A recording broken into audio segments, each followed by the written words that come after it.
जय हिंद आप सभी को। अभी तक हम 10 टास्क कंप्लीट कर चुके हैं और उन 10 टास्क में हमने क्या चीज़ अचीव की है पहले उस पर थोड़ा सा डिस्कशन होगा। इसके अलावा Sunday will be your full test day and full revision day. आपको पूरा दिन लगाकर, ऐसा नहीं है कि आपको सुबह उठते ही टेस्ट दे देना है। आपको पहले ये आपके पास अपॉर्चुनिटी है कि आप पूरा मन लगा के पहले पूरे सिलेबस को रिवाइज़ करोगे और उसके बाद जाके फुल टेस्ट दोगे। आप डायरेक्टली फुल टेस्ट दोगे तो बहुत सारे क्वेश्चन ऐसे होंगे जिसमें आपको फॉर्मूला याद नहीं आएगा, आपको लगेगा शॉर्ट नोट्स में लिखा तो था याद नहीं आ रहा। आपको अपने अंदर एक हैबिट इंकलकेट करनी है कि पेपर जब आपका होगा उससे पहले, एक दिन पहले, 2 दिन पहले, एक हफ्ता पहले आपको किस तरह से चीज़ें रिवाइज़ करनी है ताकि पेपर में आप कुछ चीज़ें भूलें ना। कोई टफ क्वेश्चन होता है जिसके बारे में कुछ आपको आइडिया ही नहीं है, वो आपसे छूट जाए चलता है, लेकिन आप पेपर में बैठ के ये सोच रहे हैं कि इसका फॉर्मूला क्या था, अरे ये तो मैंने पढ़ा था, ये तो मेरे शॉर्ट नोट्स में लिखा था, ये तो मैंने देखा था कहीं और वो मुझे याद नहीं आ रहा है। या तो उसकी वजह से सिली मिस्टेक होगी या फिर आप अटैम्प्ट ही नहीं कर पाओगे। बस ये चीज़ नहीं होनी चाहिए। अगर आपने ये चीज़ कंट्रोल कर ली तो सिलेक्शन आपका पक्का है। टफ क्वेश्चन नहीं करने से नहीं छूटेगा आपका सिलेक्शन, छूटेगा इन सिली मिस्टेक्स की वजह से। तो सुबह से लेकर शाम तक आपका सिर्फ एक काम होगा कि आपके पास जितने भी शॉर्ट नोट्स आपने बनाए हैं और जितने भी इंपॉर्टेंट फॉर्मूलाज हैं ये सब आप रिवीजन करोगे। इनका आप IAS कोड पूरा अच्छे से देखोगे, जो जो क्वेश्चन आ चुके हैं, इंपॉर्टेंट चीज़ें हैं जो आपने पिछले 10 दिन में रिवाइज़ की हैं और जो 10 दिन में रिवाइज़ नहीं भी की, जो कि आपके सिलेबस में है, वो सब आप रिवाइज़ करोगे। कैड के अंदर क्या क्या कमांड्स होती हैं, हर एक चीज़ आप रिवाइज़ करोगे पहले, और उसके बाद जाके आप शाम के टाइम अपना CBT 2 टेस्ट जो है अटैम्प्ट करोगे।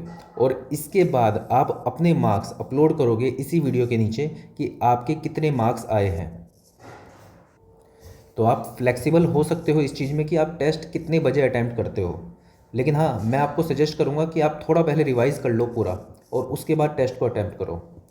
तो आप सभी को टेस्ट बुक, टेस्ट सीरीज़ जो है, मैं टेस्ट बुक इसलिए बोल रहा हूँ, वहाँ पे फ्री टेस्ट है एक तो, और दूसरा लगभग बच्चों के पास टेस्ट बुक की टेस्ट सीरीज़ ही होती है। तो इसलिए आप वहाँ पर एक फ्री टेस्ट है आपके पास RRB JEE का, सिविल इंजीनियरिंग का। कोई मैकेनिकल का स्टूडेंट है वो मैकेनिकल का भी दे सकता है या फिर अदर ब्रांच भी। CBT 2 फुल मॉक टेस्ट सबसे पहला ये है, वो आप अटैम्प्ट करोगे और उसके मार्क्स अपलोड करोगे। ये आपका कल का टास्क होगा, लेकिन उससे पहले आपको सब कुछ रिवाइज़ करना होगा। ठीक है, तो ये है आपका संडे का टास्क जो कि आपको अटैम्प्ट करना है। टास्क 11 वापस से मंडे से स्टार्ट होगा। अब इसके अलावा अब तक हमने क्या अचीव किया है पहले वो देख लेते हैं। आपको पहले टेक्निकल से पहले नॉन टेक्निकल की बात करते हैं। देखो, मैंने आपको बोला था कि 50-50 क्वेश्चन कर लेना, लेकिन हाँ, वो प्रैक्टिकली पॉसिबल नहीं है कि आप हर दिन 50 क्वेश्चन करो, साथ में ये जो टास्क हैं वो भी करो। लेकिन फिर भी आपने अपना 100% दिया, लेकिन 50% भी अचीव किया। मैं ये मान के चल रहा हूँ आप सिर्फ 20 क्वेश्चन करते थे पर डे, तब भी आपने 200 क्वेश्चन एनवायरनमेंट के देख लिए होंगे, फिजिक्स एंड केमिस्ट्री के 200 क्वेश्चन देख लिए होंगे, करंट अफेयर के 200 क्वेश्चन देख लिए होंगे, कंप्यूटर के 200 क्वेश्चन देख लिए होंगे। एटलीस्ट 20 क्वेश्चन करना इतनी कोई बड़ी बात नहीं है। एक बार रीडिंग लगाओगे 5 मिनट में हो जाते हैं, लेकिन उनको समझना, उनकी थ्योरी समझना, उसमें थोड़ा सा टाइम लग जाता है। मैं ये एक्सपेक्ट कर रहा हूँ कि इतना तो आपने डेली किया होगा, किसी दिन ज़्यादा कर लिया होगा, किसी दिन कम किया होगा। इसके अलावा GS में फिजिक्स, पॉलिटी, हिस्ट्री और ज्योग्राफी, इनमें आपके पास जो नोट्स थे उनके 2-2 पेज पढ़ लिए होंगे आपने पर डे, तो इतना आपका कवर हो गया होगा। मैं मानता हूँ कि ये इतने बड़े समुंदर में नॉन टेक के इतना सा है, लेकिन इतना तो हुआ। अगर आप इसको छुओगी भी नहीं तो वो समुंदर पूरा खाली है, फिर आप कहीं पे भी आपकी कश्ती नहीं है। अभी आपने अपना बेस इतना तो बनाया, धीरे धीरे आप और टाइम जाएगा तो इतना बनाओगे। आपको ये महसूस हो रहा था 30 दिन में पेपर हो गया तो क्या होगा। अगर आपने 10 दिन, ये 10 टास्क बहुत अच्छे से किए हैं तो आपने ये सब अचीव कर लिया है ऑलरेडी। क्या क्या अचीव किया है? बिल्डिंग मटेरियल 7 चैप्टर आप कर चुके हो 15 में से। पूरे नहीं किए होंगे लेकिन आपने एटलीस्ट उनको टच किया है। आपको आइडिया है इन 7 चैप्टर्स में क्या है, इनके अंदर इंपॉर्टेंट कॉन्सेप्ट्स क्या है। कंक्रीट टेक्नोलॉजी के 11-16 में से, मेंटेनेंस, बिल्डिंग मेंटेनेंस के 7, सॉइल के 7, RCC के 3 चैप्टर 13 में से। ये सब मैंने वो दिए जो बहुत इंपॉर्टेंट हैं। बहुत सारे टॉपिक ऐसे भी हैं जो सिलेबस के पॉइंट ऑफ व्यू से उतने इंपॉर्टेंट नहीं है। वैसे मैं बताऊं, कहीं से भी कुछ भी आ सकता है, लेकिन मेरी कोशिश ये रही है कि जो एक जनरल टॉपिक्स होते हैं वो आप हमेशा पढ़ लेते हो, लेकिन जैसे फ्लोर हो गया, डोर हो गया, रूफ हो गया, इस टाइप की चीज़ें आप हमेशा छोड़ के चलते हो। तो मैंने सोचा कि पहले आपको यही कराया जाए ताकि एटलीस्ट इन सब चीज़ों पे कमांड हो आपकी। जनरल चीज़ें आप कर लोगे, करते हो, तो उनको मैंने कम दिया। ये चीज़ मैंने आपकी पहले ज़्यादा कंप्लीट कराई, ये कंक्रीट टेक्नोलॉजी, मेंटेनेंस, इस तरह की चीज़ें। उसके बाद आरसीसी 3, स्टील लगभग कंप्लीट हो गया, 10 चैप्टर आप कर चुके हो 11 में से। स्ट्रक्चर एनालिसिस 2 चैप्टर कर चुके हो 7 में से, 2 ही इंपॉर्टेंट थे। इसके अलावा जो बहुत सारे टॉपिक हैं वो ईएससी गेट के हिसाब से इंपॉर्टेंट है, 1-2 चीज़ें और होंगी वो मैं आपको बता दूंगा। एस्टिमेशन एंड कॉस्टिंग 2 चैप्टर कर चुके हो, सर्वे में 9 लगभग सर्वे कंप्लीट कर चुके हो, इरिगेशन में 6, एनवायरनमेंट में 2 कर चुके हो, सोम में 4 कर चुके हो, एफएम में 4 11 में से, मैकेनिक्स में 2 6 में से, ब्रिज इंजीनियरिंग और टनल इंजीनियरिंग के कुछ तो क्वेश्चन किए होंगे आपने जब मैंने आपको करने के लिए दिया था। इसके अलावा सर्वे और स्टील को मैं एक बार आपको रिवाइज करने के लिए दे चुका हूँ कि आप कर लेना। हाईवे में 1 चैप्टर आप कर चुके हो 7 में से, तो ये आप 10 दिन में आपने अचीव किया है। इसका 50% भी आपने अचीव किया होगा, तो मतलब समझ लेना कि 10 दिन में आपकी इतनी एफिशिएंसी आई होगी मोस्ट ऑफ द स्टूडेंट्स की, जितनी आपने आज तक कभी अचीव नहीं करी। और ये सिर्फ 10 दिन की बात है। अगर मैं आपको बोलता कि पूरा सिलेबस 10 दिन में ख़त्म करना है आपको, तो 10 दिन में आप इसका 1/4 भी ना कर पाते। अभी मैंने आपको बोला 30 दिन में हम ख़त्म करेंगे, तो 10 दिन में आपने बहुत कुछ अचीव कर लिया है अगर आपने अच्छे से पढ़ाई की है तो। बाकी मैंने कल आप लोगों से बोला था कि आप रिव्यू दीजिए कि पिछले 10 दिन में आपने क्या अचीव किया है, तो लगभग सभी पॉजिटिव रिव्यू ही हैं कि कॉन्फिडेंस बढ़ा है, पहले से ज़्यादा इफेक्टिव पढ़ाई हो पा रही है, ओवरऑल सब पॉजिटिव ही है। अच्छा, इसके अलावा कुछ 1-2 क्वेरीज देख लेते हैं। बैकलॉग को कैसे मैनेज करना है? बस हर दिन आप पढ़ाई करते रहो।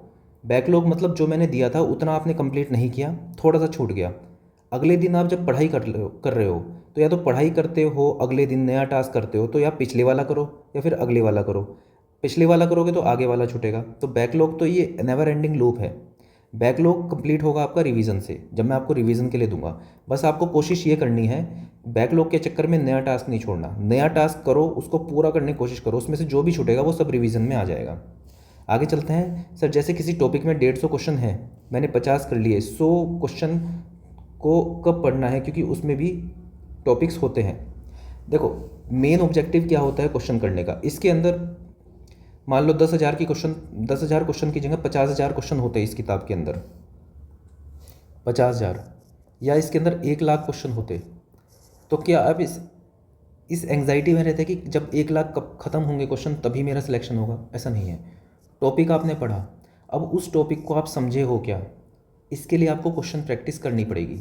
वो क्वेश्चन प्रैक्टिस करने से आपको महसूस होगा कि ये टॉपिक कंप्लीट हो गया आपका। दूसरा, इनमें से कुछ क्वेश्चन रिपीट भी हो जाते हैं, वो फ़ायदा भी हो जाता है जब आप क्वेश्चन ज़्यादा प्रैक्टिस करते हो। तो कभी भी ऐसा माइंडसेट मत बनाओ कि 50,000 के 50,000 क्वेश्चन कंप्लीट करने हैं। आपको मैंने टॉपिक दिया, आपने वो टॉपिक पढ़ा और उसके बाद उसके क्वेश्चन प्रैक्टिस कर लिए, बस। 150 थे, 150 में से आपने 50 कर लिए। उस दिन आप 50 ही कर सकते थे, आपके पास जितना टाइम है उसके हिसाब से आपने 50 कर लिए। आप 3-4 महीने पहले पढ़ते तो ये 150 क्वेश्चन आप 4 बार कर लेते। अभी आपके पास जितना टाइम है आपने उतने 50 कर लिए। आपके पास ज़्यादा टाइम होता तो आप 150 को भी 4 बार कर लेते। तो इसमें ये समझो कि यार कंट्रोल में क्या है आपके, अभी आपके कंट्रोल में सिर्फ इतना है, टॉपिक पढ़ो और उसके क्वेश्चन प्रैक्टिस करो। 50 होते हैं 50 करो, 60 होते हैं 60 करो, बस इतनी सी बात है। सभी ख़त्म कर पाओगे? नहीं, ये ख़त्म हो जाएगी। आप ये सोचोगे दूसरी किताब भी होगी उसके अंदर भी क्वेश्चन है, वो भी हो जाए, तो ये तो नेवर एंडिंग प्रोसेस है। आपको बस ये ध्यान रखना है, आपने 100% एफिशिएंसी दी क्या अपनी पूरे दिन में? आपके पास 10 घंटे थे पढ़ने के लिए कि आपने 5 घंटे ही पढ़े? अगर 5 घंटे में आपके सिर्फ 50 क्वेश्चन हुए हैं तो मैं कहता हूँ कि हाँ करो, 100 क्वेश्चन करो अगले 10 घंटे में। लेकिन आपने 10 घंटे लगा के आपके 50 क्वेश्चन ही हुए हैं, अब आपके 100 क्वेश्चन बच गए हैं, तो इसमें ना आप कुछ कर सकते हो ना मैं कुछ कर सकता हूँ। टाइम जितना था आपने उतना दे दिया, बस इसमें फिर संतुष्ट रहो। बाकी रिवीजन के टाइम पे मैं आपको फिर से दूंगा टॉपिक करने के लिए, तो चीज़ें कवर हो जाएंगी, डोंट वरी। बाकी आज की इस वीडियो के लिए इतना ही। ऑल द बेस्ट आप सभी को कल के टेस्ट के लिए, और मेरी रिक्वेस्ट है आपसे पहले पूरा रिवाइज करना, उसके बाद फिर टेस्ट अटैम्प्ट करना। So that's all for this video, thank you.